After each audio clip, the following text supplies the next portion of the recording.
Part 1, Chapter 1 of Madame Midas. This recording is in the public domain. Madame Midas by Fergus Hume. Part 1, Chapter 1 The Pactolus Claim. In the early days of Australia, when the gold fever was at its height, and the marvellous Melbourne of today was more like an enlarged camp than anything else, there was a man called Robert Curtis, who arrived in the new land of Ophir with many others to seek his fortune. Mr. Curtis was of good family, but having been expelled from Oxford for holding certain unorthodox opinions quite at variance with the accepted theological tenets of the university, he had added to his crime by marrying a pretty girl, whose face was her fortune, and who was born, as the story books say, of poor but honest parents. Poverty and honesty, however, were not sufficient recommendations in the eyes of Mr. Curtis senior to excuse such a match, so he promptly followed the precedent set by Oxford, and expelled his son from the family circle. That young gentleman and his wife came out to Australia filled with ambitious dreams of acquiring a fortune, and then of returning to heap coals of fire on the heads of those who had turned them out.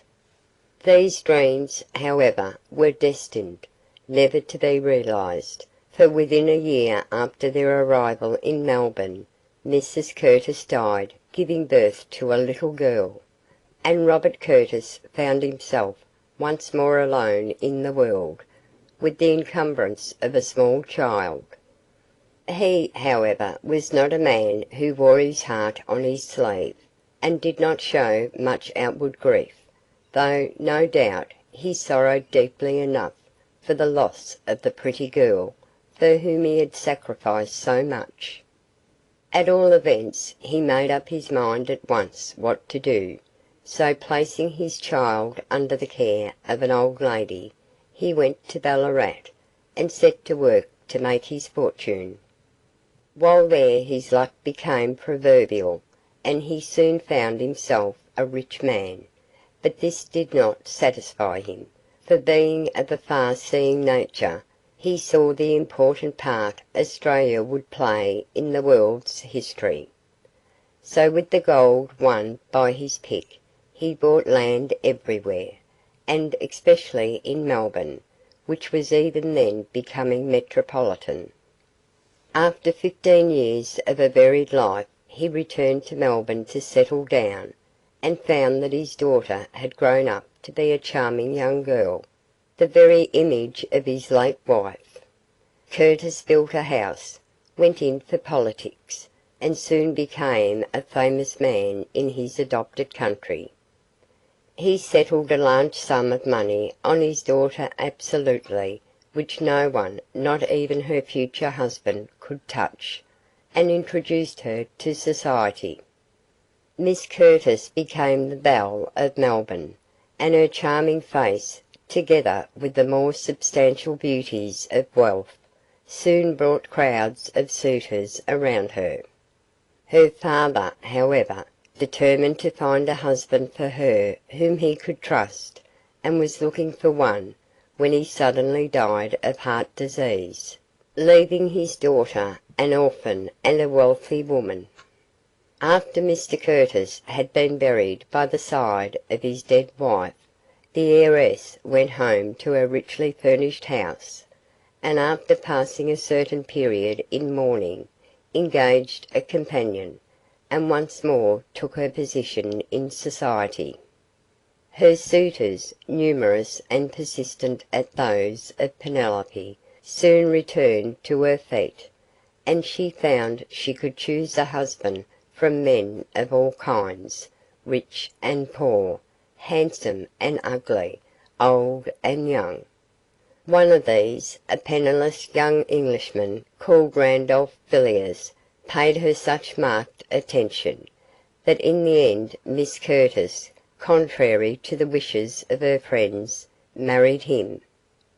Mr Villiers had a handsome face and figure, a varied and extensive wardrobe, and a bad character.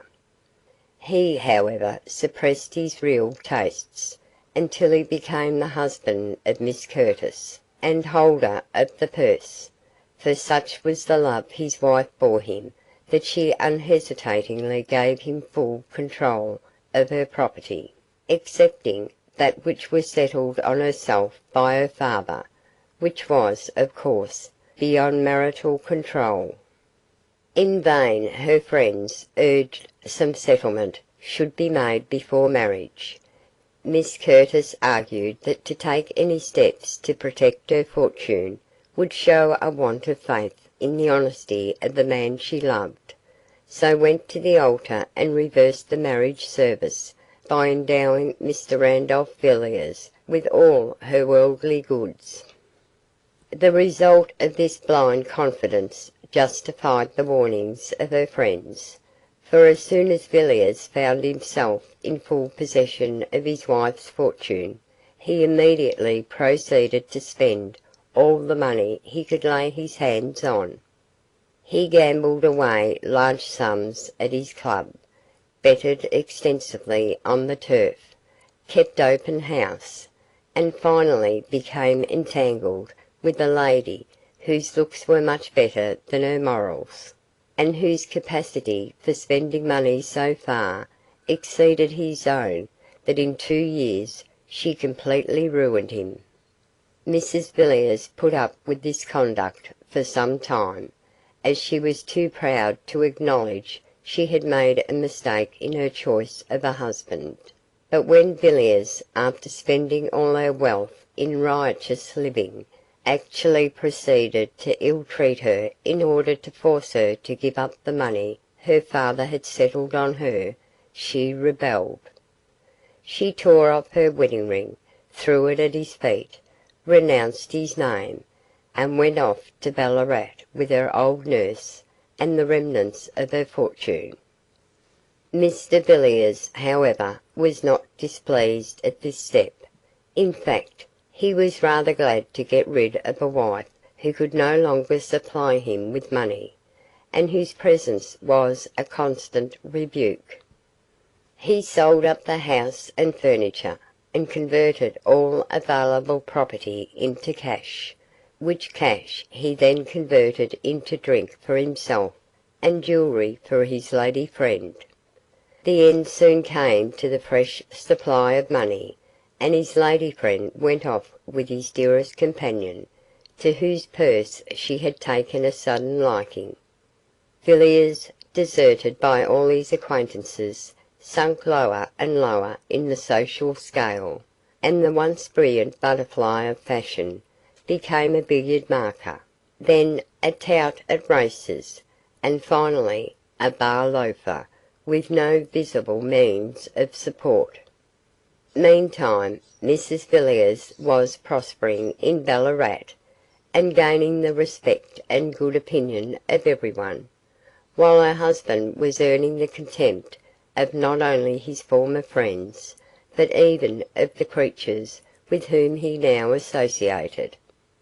When Mrs Villiers went up to Ballarat, after her short but brilliant life in Melbourne, she felt crushed. She had given all the wealth of her girlish affection to her husband, and had endowed him with all kinds of chivalrous attributes, only to find out, as many a woman has done before and since, that her idol had feet of clay. The sudden shock of the discovery of his baseness altered the whole of her life, and from being a bright, trustful girl, she became a cold, suspicious woman who disbelieved in everyone and in everything. But she was too restless and ambitious a nature to be content with an idle life, and although the money she still possessed was sufficient to support her in comfort, yet she felt that she must do something, if only to keep her thoughts from dwelling on those bitter years of married life. The most obvious thing to do in Ballarat was to go in for gold mining, and chance having thrown in her way a mate of her father's, she determined to devote herself to that, being influenced in her decision by the old digger. This man, by name Archibald M'Intosh, was a shrewd, hard-headed Scotchman, who had been in Ballarat when the diggings were in the height of their fame, and who knew all about the lie of the country, and where the richest leads had been in the old days. He had told Mrs Villiers that her father and himself had worked together on a lead then known as the Devil's Lead, which was one of the richest ever discovered in the district.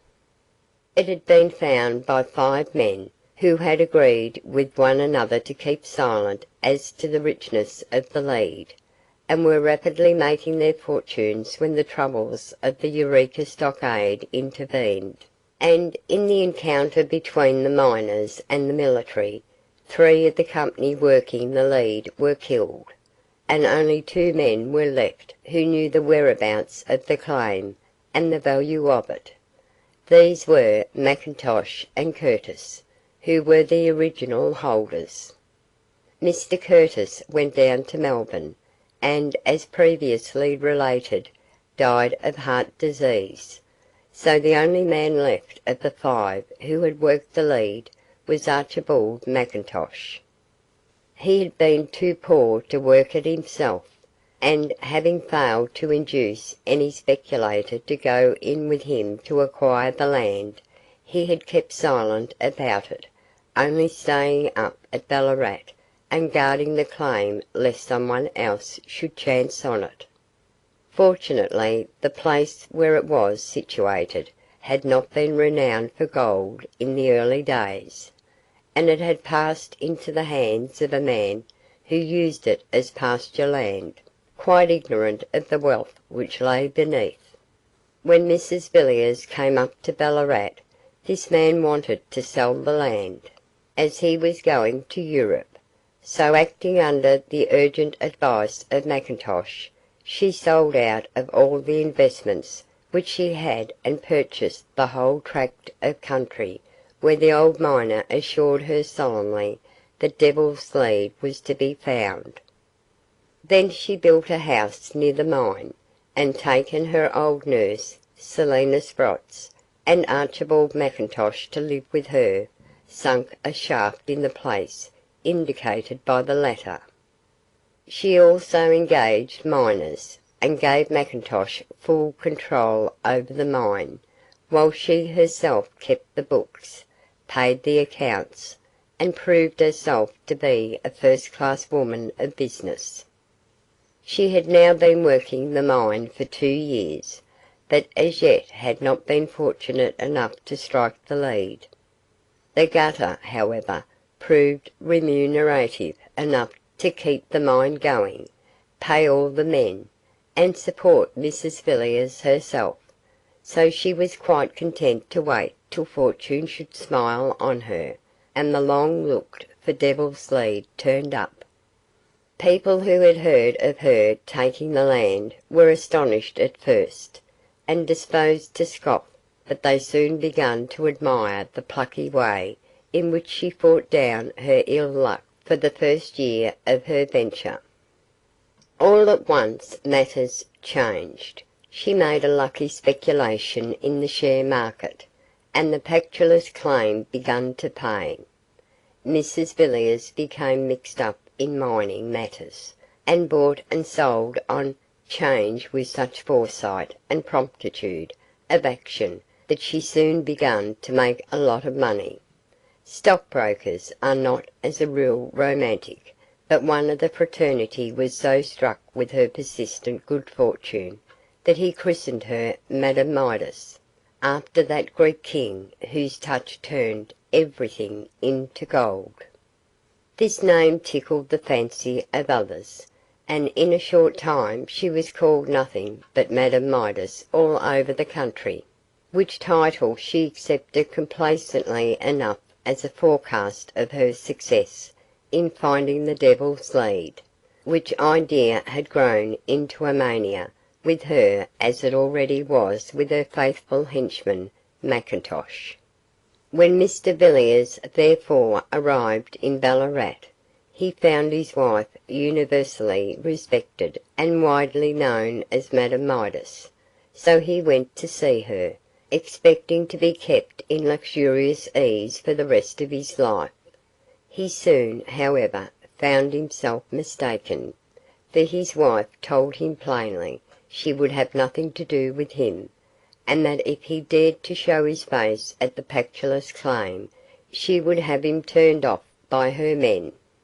He threatened to bring the law into force to make her live with him, but she laughed in his face, and said she would bring a divorce suit against him if he did so, and as Mr Villiers' character could hardly bear the light of day, he retreated, leaving Madame in full possession of the field. He stayed, however, in Ballarat, and took up stockbroking, living a kind of hand-to-mouth existence, bragging of his former splendour, and swearing at his wife for what he was pleased to call her cruelty. Every now and then he would pay a visit to the Pactolus, and try to see her, but Mackintosh was a vigilant guard, and the miserable creature was always compelled to go back to his bohemian life, without accomplishing his object of getting money from his wife he had deserted. People talked, of course, but Madame did not mind. She had tried married life, and had been disappointed. Her old ideas of life in human nature had passed away.